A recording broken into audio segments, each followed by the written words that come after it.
సామాన్య ప్రజల సంగతి పక్కన పెడదాం, రాజకీయ నాయకుల సంగతి ఒకసారి మాట్లాడదాం.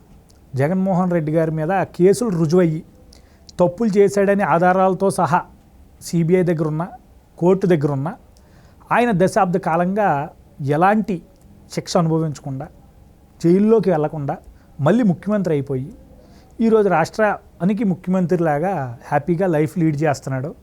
ఆ కోర్టు హీరింగ్కి రావట్లేదు, ఆ కేసులు వాయిదాల మీద వాయిదాలు పడుతున్నాయి. తనకు ఒక వెసులుబాటు కల్పించబడింది. అంటే అది అతను రాజకీయ నాయకుడు, అతని ఎవరో ఏం చేయలేకపోతున్నారు. మరో పక్క నుండి నిన్న చూసాం పిన్నెల రామకృష్ణారెడ్డి. ఇప్పుడు మర్డర్ స్పష్టంగా కనిపిస్తుంది. అంటే ఎక్కడైనా ఒక మర్డర్ స్పష్టంగా కనిపించినప్పుడు ఏం చేస్తాం? వెంటనే ఆయన తీసుకెళ్ళి ఫస్ట్ జైలు వేసి తర్వాత విచారించిన తర్వాత కాదని తెలిస్తే బయటకు వదులుతాం. ఇది నాలాంటి సామాన్యులకి, మీలాంటి సామాన్యులకి ఎవరికైనా పడే శిక్ష. అక్కడ క్లియర్ కట్గా వాళ్ళు పెట్టుకున్న కెమెరాలే, ఈసీ పెట్టిన కెమెరాలే, అందులో నీట్గా రికార్డ్ అయింది. అతను నేలకేసి కొడుతున్నాడు. అతనికి తీర్పు అంటే అతను ఏం చేయకూడదంట 6వ తారీఖు దాకా. ఎందుకు చేయకూడదు 6వ తారీఖు దాకా అతను ఏమి అంటే 6వ తారీఖు తర్వాత తీర్పు ఇస్తుందంట కోర్టు. ఇది నిన్న వచ్చిన తీర్పు. అంటే ఏంటి? రాజకీయ నాయకులు అంటే వాళ్ళకి స్పెషల్గా ఏమైనా మార్చారా రాజ్యాంగాన్ని? లేదా స్పెషల్గా వాళ్ళకి ఏమైనా పవర్స్ వస్తున్నాయా? స్పెషల్గా వాళ్ళకి వెసులుబాట్లు ఏమైనా లభిస్తున్నాయా అనే ప్రశ్న ఈరోజు రాష్ట్ర ప్రజల్లో తలెత్తుతుంది. ఇది నేనేదో ఎవరినో విమర్శించాలని అడుగుతున్న ప్రశ్న కాదు. ఇది నాకు సహజంగా వస్తున్నటువంటి అనుమానం. మీరేమంటారు దీని మీద?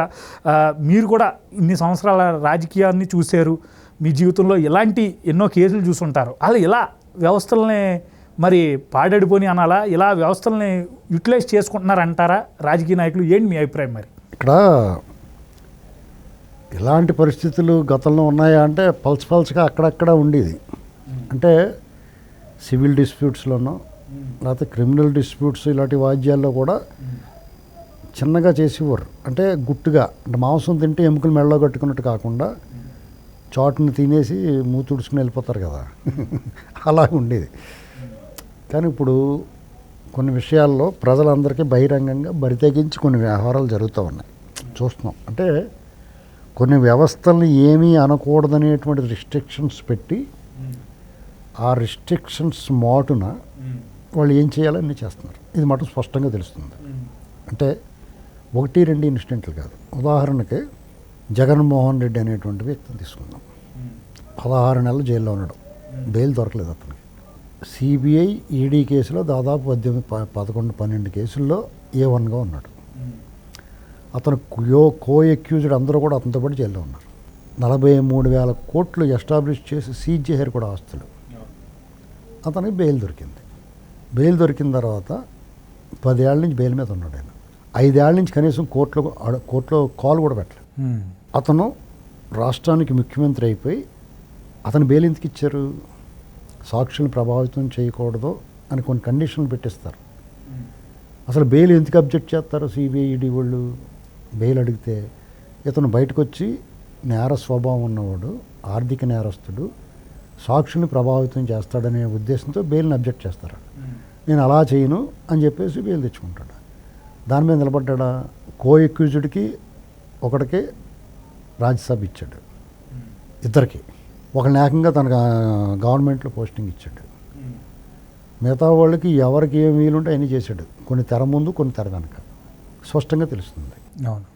అసలు కోర్టుకి అతను ఈ సిబిఐ కానీ ఈడీ కానీ అంత నోరు మూసుకుని ఉండటం అనేటువంటి చాలా ఆశ్చర్యంగా ఉంది.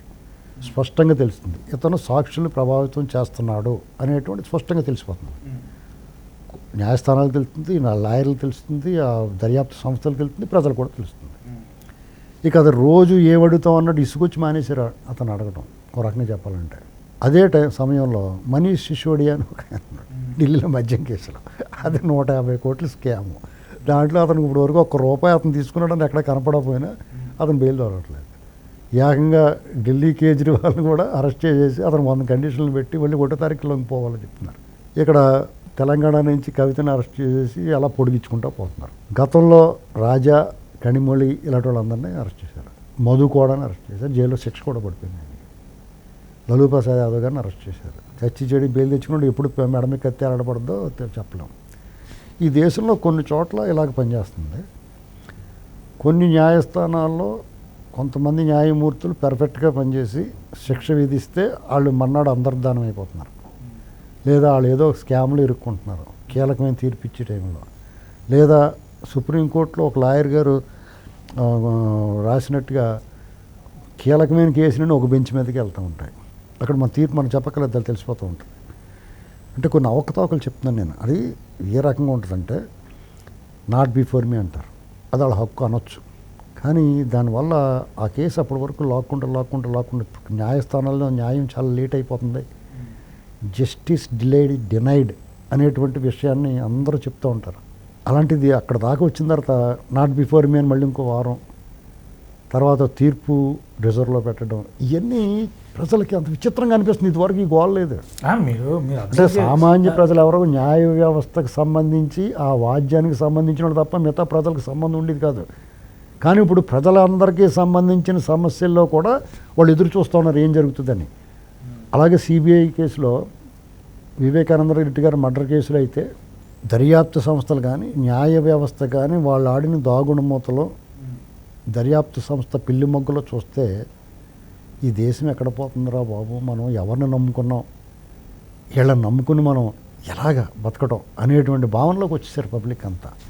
పైగా ఓ సెక్షన్ ఆఫ్ పీపుల్ మాత్రమే దీన్ని మేనేజ్ చేస్తున్నారు. వాళ్ళు ఏమంటున్నారు, ఎదటోడు చేసాడు మేనేజ్ చేసాడు అంటారు, చేసి మళ్ళీ ఎదటోళ్ళు అంటారు. అంటే పైనుంచి కింద వరకు ఢిల్లీ నుంచి గల్లీ దాకా ఈ దేశంలో వ్యవస్థలన్నీ కూడా ఎవరో ఒకళ్ళ చేతిలో పోయి వాళ్ళు ఆడించినట్టల్లా ఆడుతున్నాయి. వ్యవస్థలన్నీ కూడా లోపభూయిష్టంగా మారిపోయినాయి. ఆ వ్యవస్థల్లోని ఆ చట్టాల్లోని లోపాలని యథేచ్ఛగా వాడుకుంటున్నారు అనేటువంటిది ఒకటి స్పష్టంగా తెలుస్తుంది. ఇంకోటి ఏంటంటే చంద్రబాబు గారి విషయం, ఆయన మీద ఎందుకు పనికిరాని కేసులు పెట్టారనేటువంటి చిన్న పసిపిల్లడు కూడా తెలిసిపోతుంది. ఒక్క దాంట్లో అంటే ఒక్క ఆధారం చూపించలేకపోయారు వాళ్ళు. 53 రోజుల పాటు ఆయనకి ఆరోగ్య కారణాల మీద వచ్చాడు బయటికి. పైగా అక్కడ లోపల ఆయన హక్కులన్నీ హరించారు. ఇది సాధారణంగా న్యాయ వ్యవస్థలో చాలా అన్యాయం దుర్మార్గం జరుగుతుంటే వాళ్ళు సుమోటోగా కేసులు స్వీకరించి కేసులు స్వీకరించిన సందర్భాలు ఉన్నాయి. ఈ విషయంలో చంద్రబాబు నాయుడు గారు ఏం పెట్టుకున్నా వెనకపోవటమే, లేదా తీర్పు రిజర్వ్ అయిపోవటమే, వాయిదా మీద వాయిదా పడటం. ఇది చాలా ఏం జరుగుతుంది అనేటువంటిది. ఇది ఏదో వ్యవస్థను కొంతమందిని కించపరచాలన్నా విమర్శించాలన్నా కాదు, మీకైనా తెలుస్తుందా ఇది? మేము అంటామని కాదు, మీకు తెలియట్లేదా? ప్రజలకు తెలుస్తుందిగా. ప్రజలకు కాదు, వీళ్ళకి ఈ వ్యవస్థల్లో ఉన్న వ్యవస్థల అధిపతులకు తెలియట్లేదా అసలు ఏం జరుగుతుంది, ప్రజలు ఏమనుకుంటున్నారో? అంటే ప్రజలకు బాధ్యులు కదా మీరు. మీకు గుర్తుందండి, జగన్మోహన్ రెడ్డి కేసులు సిబిఐ కోర్టులో ఒక జడ్జి 2.5 సంవత్సరాల పాటు విన్నాడు కేసులు. తీర్పు ఇచ్చే టయానికి అతను రిటైర్డ్ అయిపోతున్నాడు. తీర్పు ఇచ్చేసి రిటైర్ అవ్వమంటే నాకు ఆ రోజు కడుపు నొప్పి అని ఏదో చెప్పి సిక్ లీవ్ పెట్టేసి ఆయన రిటైర్డ్ అయిపోయాడు. ఇప్పుడు కొత్త అతను వచ్చి మళ్ళీ ఫస్ట్ కాడి నుంచి చేస్తాడంట ఏంటి హీరింగ్స్ అని. మరి ఇదేంటి అసలు, ఇది ఇంటెన్షనల్లీ జరిగినట్టు లేదా మీకు? ఖచ్చితంగానే అనుమానం ఏముంది. ఇంకోటి ఏంటంటే సరే ఇంకా అదంతా రోజు పాటాడుకుని నీకు అరణ్య రోదన, అది ఎవడు ఎంత మొత్తుకున్నా వాళ్ళకి వినపడవు. ఏదనంటే దీని కంటెంప్ట్ ఆఫ్ కోర్ట్ అని మాట్లాడుతున్నాను. నేను మళ్ళీ దేశద్రోహిని అయిపోతాను. ఏం అక్కర్లేదు, ఏం భయపడాల్సిన పని లేదు. నాకు అలాంటి అవకాశం వస్తే జడ్జి గారిని ప్రశ్నిస్తాను, నేను లాయర్ని కూడా పెట్టుకోండి చెప్తున్నాను. నేను దానికి సమాధానం చెప్పి మీరు వేరేనా చేసుకోండి అని చెప్తాను. ఇప్పుడు బ్రిటిష్ వాళ్ళ మీద పోరాడిన చరిత్ర అండి మన దేశం. ఈ గాలి నీరు పీల్చిన వాళ్ళు, ఈ మట్టిలో బతికిన వాళ్ళు మనం. ఎందుకు ప్రశ్నించకూడదు? సమాధానం ఎందుకు చెప్పరు? ఎవడన్నా చెప్తేరాలా? మేము ఇష్టపడి చేసుకున్నాడు. ప్రజాస్వామ్య దేశం ఇది. మీకెన్ని హక్కులు అధికారాలు ఉన్నాయి, మాకు అన్ని ప్రాథమిక హక్కులు అన్ని అధికారాలు ఉన్నాయి. మాట్లాడతాం, ప్రశ్నిస్తాం, నిలదీస్తాం, నిలబెడతాం. ఖచ్చితంగా సమాధానం చెప్పాలి ఎవరన్నా సరే. ఇప్పుడు పిన్నెల రామకృష్ణారెడ్డి ఉన్నాడు, అతను ఈవీఎంలు ధ్వంసం చేసిన స్పష్టంగా దృశ్యాలు కనపడినాయి. దాని మీద ఇమ్మీడియట్గా స్పందించాల్సింది అక్కడ పోలింగ్ ఆఫీసర్ ఎవరైతే రిటర్నింగ్ ఆర్ఓ ఎవరైతే ఉన్నారో వాళ్ళు స్పందించి వాళ్ళు కంప్లైంట్ చేయాలి. ఫస్ట్ అతను కంప్లైంట్ గుర్తు తెలియని వ్యక్తి ధ్వంసం చేశాడని చెప్పాడు. గుర్తు తెలియదా? ఆడు కళ్ళేవా? ఇలాగ అడుగుతున్నాను నేను. సరే అతను భయపడ్డాడు. స్టేట్ ఎలక్షన్ కమిషను మేనా వెబ్కాస్టింగ్ ఉంది, ప్రతిదీ అక్కడ ఏం జరుగుతుందో ఇంచు టు ఇంచు నిమిషం మానిటరింగ్ చేస్తారు. వాళ్ళు చూశారు. చూసిన తర్వాత వారం రోజుల దాకా చర్యలు ఎందుకు తీసుకోలేదు అంటే నువ్వు బ్లాక్ షీప్ అనమాట. మీనా జవహర్ రెడ్డి ఇద్దరు ఆంధ్రప్రదేశ్కి ఆంధ్ర ద్రోహులీళ్ళు, ప్రజాస్వామ్య ద్రోహులీళ్ళు. జవహర్ రెడ్డి ఏమో తన అనునూయుల్ని జగన్ గ్యాంగ్ని ఎక్కడికక్కడ అకామిడేట్ చేసి పెట్టాడు. పోలీసుల్లో కూడా ఉన్నారు. పోలీసులు అన్ని చోట్ల మీనా అనేటువంటి వాడు పైకి మాటలేమో ప్రజాస్వామ్యతంగా చేసే పనులేమో జగన్ గ్యాంగ్ పనులు. మీకేం లోపం ఉంది, మీకేమైనా అదువు ఉందా, మీకేమైనా బాధ ఉందా, భయం ఉందా, ఉంటే ఈ పోస్ట్ ఎంత తీసుకున్నావు? నువ్వు నిజాయితీగా పనిచేయాలి. రాష్ట్రం ఏమైపోతుందో చూసే కదా. ఇక్కడ పైగానంట మేము రిలీజ్ చేయలేదు ఆ ఫుటేజ్ అంటున్నాడు. వీళ్ళందరూ ఏమంటారు, ఈవీఎం పగలగొట్టినందుకు దాని మీద మాట్లాడదు. అది ఎవరిచ్చారు మీకు అంటే ఎవడెవడు ఇస్తాడు, పగలగొట్టాడే లేదా దాని మీద ఏంటి? సరే హౌస్ అరెస్ట్ చేశారు, అది ఎలా తప్పించుకెళ్ళిపోయాడు? హౌస్ అరెస్ట్ చేస్తే పోలీసులు ఏం పీకుతున్నారు? పైగా అతను అరెస్ట్ వారెంట్ కేంద్ర ఎన్నికల సంఘం స్పందించింది, దేశం అంతా చూసిన తర్వాత వాళ్ళకి సిగ్గు చిమిడిపోయి దేశమంతా అని కాంట్రించి ఉమ్మేస్తే అప్పుడు చర్యలకి పూనుకున్నారు. ఎలాగైనా అరెస్ట్ చేయమన్నారు. అరెస్ట్ అన్నట్టు దాక్కున్నాడు. పోలీసు వాళ్ళు చెప్పేవారు ఇక్కడ వద్దండి, అక్కడికి వెళ్ళండి, అక్కడికి. వాళ్ళు కూడా ఆ పోలీస్ వ్యాన్లో ఉండడం డౌట్ నాకు. వాళ్ళ పక్కన వాళ్ళ కార్టూన్ కూడా వచ్చింది చూడు. ఇలాంటి పరిస్థితుల్లో అతనికి తెలంగాణ పోలీసు కూడా సహకరించినట్టు ఉంది. తెలంగాణకు చెందిన కాంగ్రెస్ నాయకుడు ఎవరో అతనికి సపోర్ట్ చేశాడంట, స్పష్టంగా తెలిసిపోతుంది. ఇంకెవరు అతను మనుషులు ఉన్నారుగా ఇక్కడ, జగన్ గారు మనుషులు. ఇప్పుడు ఎక్కడికి వెళ్ళినా అంటే ఇది ఏ రకంగా ప్రజాస్వామ్యాన్ని కూనీ చేస్తున్నారో, ఏ రకంగా ప్రజలను మభ్యపెట్టడానికి ట్రై చేస్తున్నారో ఇది స్పష్టంగా తెలుస్తుంది. అతన్ని సరే ముందస్తు బెయిల్ పెట్టుకున్నాడు. ముందస్తు బెయిల్ పెట్టుకుంటే అతన్ని 6వ తారీఖు దాకా అరెస్ట్ చేయొద్దని చెప్పారు. బెయిల్ ఇవ్వలేదు, అరెస్ట్ చేయొద్దని చెప్పారు. కళ్ళ ముందు ఆ దృశ్యాలు కనపడుతుంటే కేంద్ర ఎన్నికల సంఘం ఆదేశాలు ఇచ్చింది అరెస్ట్ చేయమని. వాళ్ళ రిప్రజెంటేషన్ లేదు కోర్టులో, తెలుసు నీకు. పబ్లిక్ ప్రాసిక్యూటర్ డైరెక్ట్గా జగన్ మనిషి, అతను అపోజ్ చేయడు. ఇక్కడ ఈ విషయంలో న్యాయమూర్తి తప్పు ఉండదు.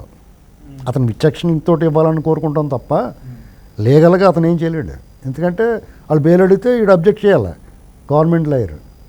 వాడు అబ్జెక్ట్ చేయలేదు. పైగా వాళ్ళు కేంద్ర ఎన్నికల సంఘం ఈ కేసు పెట్టి దీన్ని అరెస్ట్ చేయమన్నా కూడా ఆ రిప్రజెంటేషన్ లేదు అక్కడ, వాళ్ళ తరపున లాయర్ లేడు. ఏం చేస్తారు జడ్జి? ఇలాగ 2 రకాలు. వీళ్ళు ఇలా చేసినా కానీ ఆయన ప్రజాస్వామ్యానికి పునాదైన ఓటు ఒక రకంగా దేవాలయం, పోలింగ్ బూత్ దేవాలయంలో మూల విరాట్ ఈవీ మిషను. ఆ ఆర్ఓ అన్నవాడు పూజారి లాంటి. నువ్వు పూజారి దేవుడి దండం పెడతాం మానేసి నీకు ఎల్లోడికి ఈ దొంగోడికి దేవాలయం ధ్వంసం చేసి వాడు దండం పెట్టి వాడు మూల దగ్గర అని దేవాలయాన్ని ధ్వంసం చేసినోడికి వాడిని కాపాడడానికి ప్రయత్నం చేస్తున్నారు. అంటే వీళ్ళందరూ కూడా ప్రజాస్వామ్య ద్రోహులా కాదా? ఇది డ్యామేజ్ జరగాల్సిన డ్యామేజ్ వాళ్ళకి జరిగిపోయింది, అది వేరే కదా. నువ్వు లీగల్గా మీరు ఎంత దిగజారిపోయి ఇలాంటి వ్యవహారాలు చేస్తే అంత డ్యామేజ్ జరుగుద్ది మీకు. ఎందుకంటే రేపొద్దున్న ఎట్టి పరిస్థితుల్లో వీళ్ళు ఎవరో తప్పించుకోలేరు. ఎందుకంటే వీళ్ళ ముసుగులు తొలిగిపోతుంది. ఇది ఒక అంతకు మంచిదే. బ్లాక్ షీపులు, దొంగలు, కోవర్ట్లు వీళ్ళందరూ బయటకు వచ్చేస్తున్నారు, తెలిసిపోతున్నారు, నగ్నంగా తెలిసిపోతుంది వాళ్ళ స్వరూపం. రేపు రాబోయే ప్రభుత్వానికి వీడు దొంగోడు వీడు మంచోడు అని తెలిసిపోతుంది. ఇక్కడ పిన్నెల రామకృష్ణారెడ్డి నేను పులిని తోపుని తురిమినాడు పారిపోవటం అనేటువంటిది అసలు జీవితకాలం మచ్చది. ఆ రాజకీయ పార్టీకి ఎన్నికల్లో మేము 175 అని చెప్పిన దానికి చెప్పిన మాటలకి చేతలకి తేడా ఉంది. ఇలా పని అయిపోయిందిరా బాబు అని చెప్పేసి ప్రజలకు అర్థమైపోయింది. ఎవడికాడికి మేకపోతే గాంభీర్యం నటిస్తున్న వాళ్ళందరికీ కూడా మీరు అంత గెలిచిలా ఉంటే ఇతను అరెస్ట్ అయిపోతాడు. శుభ్రంగా వాళ్ళు పోలీసులే ఉన్నారు. ఇలా బూట్లు నాకి వాళ్ళే కదా ఉన్నారు అక్కడ. శుభ్రంగా అందంగా కూల్ డ్రింక్ ఇచ్చి కూర్చోబెడతారు.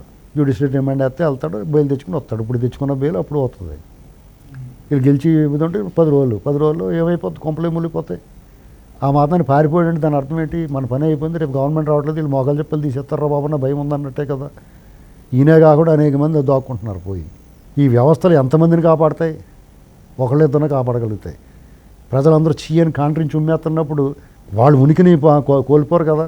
వాడు ఎంత అవినీతిపరుడైనా, ఎంత జగన్ ప్రేమికుడైనా, ఎవడైనా సరే పైనుంచి కింద వరకు సిస్టంలో ఉన్నవాళ్ళు అది మరీ అంత గొడ్లో ఎవడు తీసి తిరగలేరు కదా. కానీ వీళ్ళు తిరుగుతున్నారు, మరీ ఇంకా చేయలేరు.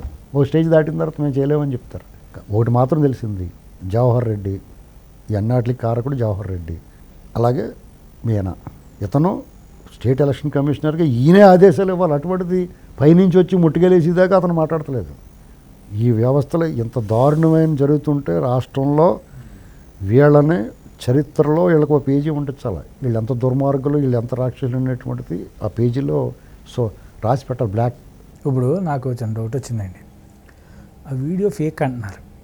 ఇప్పుడు నా డౌట్ ఏంటంటే, ఇప్పుడు ఇతని మీద నా కేసు ఫైల్ చేసి అరెస్ట్ చేశారనుకుంటారు 6వ తారీఖున. అది ఫేక్, కాలితే టెస్ట్ చేయించుకోండి అని మళ్ళీ ప్రతివాదన ఏదో ఒకటి జరుగుద్ది. జరిగినప్పుడు అది మళ్ళీ టెస్టింగ్కి వెళ్తుంది. ఆ టెస్టింగ్లో అది నిజంగానే మార్ఫుడ్ వీడియో అని అన్నారనుకోండి, ఏంటి అసలు మనలాంటి వాళ్ళు మళ్ళీ అది మార్పుడు వీడియో గట్టని ఎవరు అనరయ్యా. అసలు అంతవరకే వెళ్దాం. గవర్నమెంట్ మారిందా అంత సీన్ ఏమి ఉండదు. ముందే అరికాళ్ళు కోటింగ్ ఇచ్చేస్తారు, ఇంకా అంతవరకే ఉండదు. అప్పటి వరకు వీళ్ళ గవర్నమెంట్ ఉంటే అలాంటి ఈ డ్రామాలు ఆడతారు. వాళ్ళ గవర్నమెంట్ అసలు నీకు ఎల్లమ్మ కోటకి వెళ్ళిపోతుంది, సింగిల్ డిజిట్ కూడా రాదు అతనికి.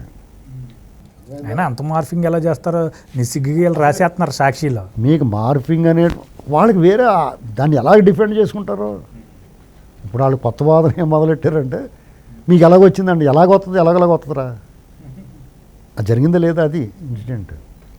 అంటే మనం దీని గురించి ఇంకా ఒక వారం రోజుల్లోకి వచ్చిన తర్వాత ఇంక వారం ఉంది అంతే కదా, 10 రోజుల్లోకి వచ్చిన తర్వాత వాళ్ళ పతనం అనేటువంటిది జారుడు బల్ల మీద ఉన్నారు, చివరికి చేరిపోయారు వాళ్ళు. ఆ పతనం అయిపోయిన తర్వాత ఇంక చేసేది ఏముంటుంది, వాళ్ళు ఈ 10 రోజులు మాట్లాడుకుంటారు అలాగా. తర్వాత ముఖం మాట్లాడిన వల్ల ముఖం 3 మొక్కలు అయిపోద్ది, ముఖం పగిలిపోద్ది అనమాట. 3 మొక్కలు అవుతామంటే 3 మొక్కలు అవుద్ది అనమాట. ఎందుకు ఊరుకుంటారు? వీళ్ళైనా సన్నాసులు ఏం కాదు కదా. ఒకటి మాత్రం నిజం, తెలుగుదేశం పార్టీలో చంద్రబాబు నాయుడు గారు, లోకేష్ గారు వీళ్ళ మీద భుజాల మీద పెట్టుకోకూడదు అన్నీ. ఇప్పుడు అక్కడ పనిచేస్తున్న చాలా వరస్ట్ హ్యాండ్లింగ్, చాలా రాంగ్ హ్యాండ్లింగ్ చేస్తున్నారు, అది చూసుకోవాలా. ఇది మేము సూచన చేస్తూ ఉంటాం. దీన్ని హ్యాండిల్ చేసేవాళ్ళు కానీ పార్టీ కానీ గమనించుకోవాలి. ఎందుకంటే ప్రతి ఒక్కడికి స్వీయ అనుభవం ఇది. తెలుగుదేశం పార్టీలో చాలామంది నాయకులు కదిపితే నువ్వు ఇలాగే చెప్తారు సెంట్రల్ ఆఫీసులో ఏం జరుగుతుంది.